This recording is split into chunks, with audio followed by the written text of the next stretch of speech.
अमित तिवारी अपहर।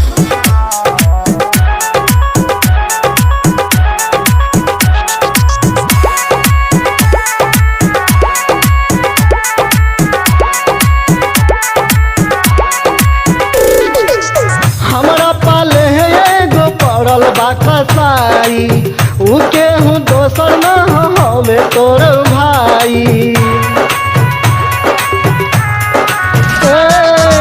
हमरा पाले एगो पड़ल बा कसाई, उ केहू दोसर न हवे तोर भाई। राते से उठता है दर्दिया रे, नदिया रे, नदिया रे, छाप दे कमर पे हर दिया रे, नदिया रे, नदिया रे, छाप दे कमर पे हर दिया रे। डीजे अमित तिवारी अपहर।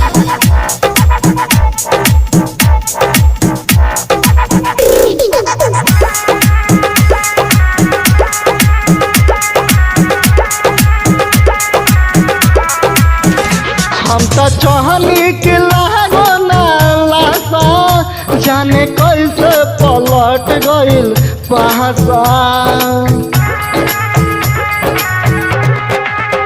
कि मीठी मीठी के बात फुसलाइली हले, फिर आपन असर दिखाई दिहले। पार कोई दिहले सब हदिया रे,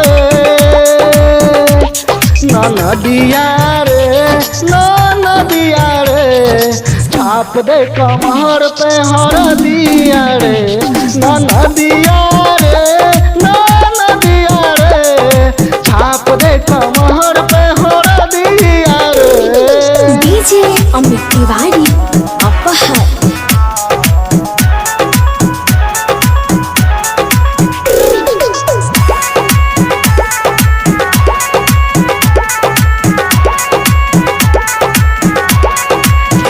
अभी बाहर कुमार तू काम बुझबू, जहिया होई बियाह कहिया जुझबू। बिना गलती के झूठो खिस सब करले, तोहर भैया तो हमारा पविस पड़ले। बारे उद मादल तुलसिया रे,